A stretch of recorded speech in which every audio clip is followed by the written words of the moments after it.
It's 3 weeks until the Iowa caucus. I know. It's a little cold, but it's not terrible. Why do I always win? The front page of the Des Moines Register has the Democratic frontrunners on a sled in order of how they're doing in the latest poll. The race is tight, and the coming weeks are critical.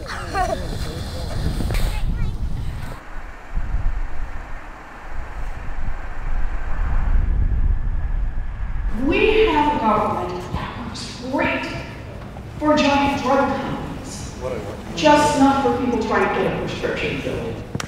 Yeah. Annie Linsky is covering the Warren campaign. There are people who are really trying to decide between, and you often hear between her and Bernie Sanders, between her and Pete Buttigieg, between her and Joe Biden. So there is a contingent that is still hasn't quite figured out what they're going to do, and it's getting towards the end here.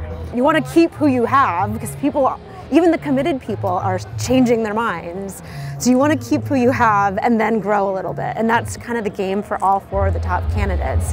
And you're just seeing some of that last minute, swapping around that makes this such a tense process. And the other thing that's amazing here in Iowa is it really feels like a four-way tie between the top four candidates. But it's also a time when the race can turn personal, even between the two candidates who had refused to go after each other until now. I was disappointed to hear that Bernie is sending his volunteers out to trash me. A story in Politico revealed the Sanders campaign was giving volunteers talking points, saying Warren only appealed to highly educated, affluent voters.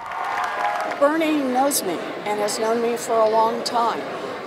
He knows who I am, where I come from, what I have worked on and fought for, and the coalition and grassroots movement we're trying to build.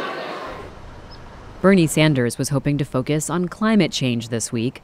You have people who reject science and are literally endangering the well-being of their own kids, their own grandchildren, and future generations. But his message got lost in the feud with Warren. Sean Sullivan is following Sanders.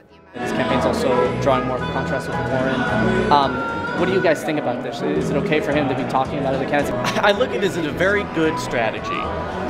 He doesn't want to disparage other candidates himself, and so the volunteers and the people that he's working for are doing that for him. I do think it's important that he needs to distance himself, at least in how he's different from other candidates. And on Monday, the feud intensified.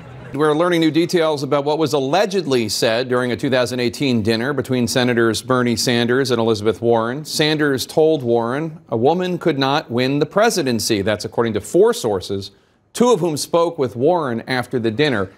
Senator Sanders is categorically denying that assertion. His campaign manager telling NBC News, quote, "I believe strongly what we are talking about here is a lie." The candidates had a chance to make up or make it worse at this debate in Des Moines. Dave Weigel has covered every stage of the Democratic primary and says the dispute could hurt both campaigns. Both of them had strategies they were perfectly fine executing and arguments they wanted to make against Joe Biden and Pete Buttigieg that would get drowned out if too much time is spent on this. This is their final debate before the first votes. Anything that divides progressive voters who are a fairly large, not entirely dominant part of the party makes them all worried. And I don't want to waste a whole lot of time on this because this is what Donald Trump and maybe some of the media want. Anybody knows me, knows that it's incomprehensible that I would think that a woman could not be president of the United States. Senator Warren, what did you think when Senator Sanders told you a woman could not win the election? I disagreed. Bernie is my friend, and I am not here to try to fight with Bernie. But look, this question about whether or not a woman can be president has been raised, and it's time for us to attack it head on. And I think the best way to talk about who can win is by looking at people's winning record. So, can a woman beat Donald Trump? Look at the men on this stage. Collectively, they have lost 10 elections. The only people on this stage who have won every single election that they've been in are the women, Amy and me.